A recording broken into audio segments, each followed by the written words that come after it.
अलीकडे जे आहे काय काय प्रचार चालला. छत्रपतींचं नाव घेतात. छत्रपती काय एका समाजाचे नव्हते. छत्रपतीच्या सैन्याला मावळ्यांचं सैन्य म्हणायचे. हे मावळे म्हणजे हे सगळे बसलेले हे मावळे आहेत. मुस्लिम किती मुस्लिम होते, कितीतरी मुस्लिम, लाखो मुस्लिमांचं सैन्य सुद्धा होत. किती नावं सांगायची. 12 बलुतेदार हे सुद्धा शिवरायांच्या बरोबर काम करते. बहिर्जी नाईक आताच इंटेलिजन्स फेल होते राव. दंगे होतात काय इंटेलिजन्स फेल, पण बहिर्जी नाईकाचं इंटेलिजन्स कधी फेल झालं नाही. रामोशी समाजाचं महाराजांचं स्वराज्य स्थापन करण्यासाठी सगळ्यांनीच आपलं बलिदान दिलं. पण आज महाराष्ट्रामध्ये एक वेगळी परिस्थिती निर्माण होते. यंत्राचा तंत्राचा मंत्राचा हा महाराष्ट्र आपण म्हणतो. अलीकडच्या घटना काय झाल्या त्या पहा.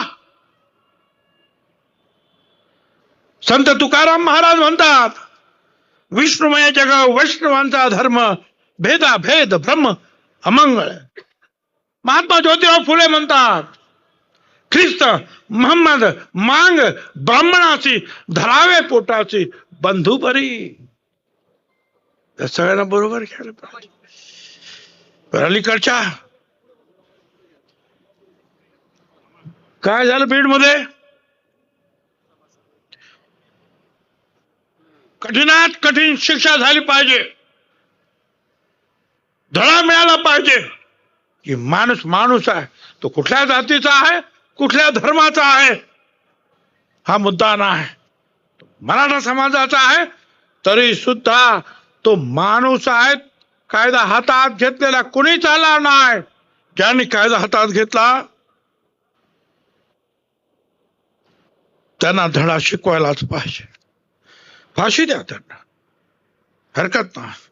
पण हा न्याय जो आहे हा सगळ्यांना समान न्याय मिळाला पाहिजे. एका ठिकाणी एक आणि दुसऱ्या ठिकाणी दुसरा असं कसं होईल. राजाच्या पाटलानं बलात्कार केला, छत्रपतींना कळलं, सांगितलं त्याला हात पाय छाटून माझ्या समोर उभं करा. संध्याकाळपर्यंत त्याला त्याचा चौरंग करून महाराजा समोर आणला. त्याने विचार करा हा पाटील आहे, बलात्कार केला म्हणून सोडून नाही. काय चाललंय आपल्या या राज्यामध्ये. मग माऊली सोट धनगर समाजाचा प्रेम प्रकरण एवढा मारला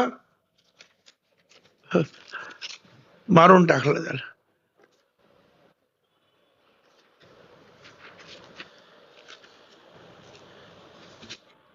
हे काय चाललंय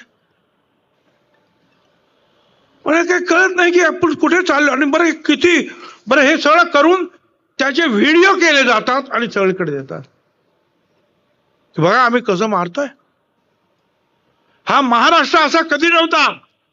हा संत ज्ञानेश्वराचा महाराष्ट्र, संत मुक्ताबाईचा आपल्या तिथल्या साने गुरुजींचा महाराष्ट्र, महाराष्ट्र बहिणाबाईंचा महाराष्ट्र.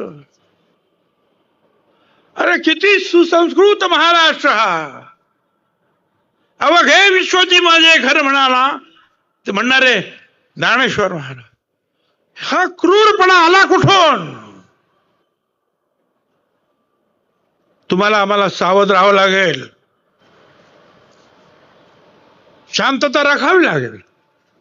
पण शांतता राखावी याचा अर्थ गप्पा बसावा असं नाही. जाऊ द्या, हा दलित समाजाचा आहे मारतोय ना मारू द्या. हा काय धनगर समाज मारतोय ना मारू. हा काय आणखीन काहीतरी नावी समाजाचा आहे मारतोय मारू. अरे कोणी पण असेल काय सगळ्यांनी जाऊन तिथे धडकलं पाहिजे, बोललं पाहिजे, आवाज उठवलं पाहिजे. तुम्ही उठवलं पाहिजे आणि तुमच्या अगोदर या मागच्या लोकांनी उठवलं पाहिजे. कुठल्याही समाजाचा असेल तो, लहान समाजाचा असता म्हणून काय सांगा.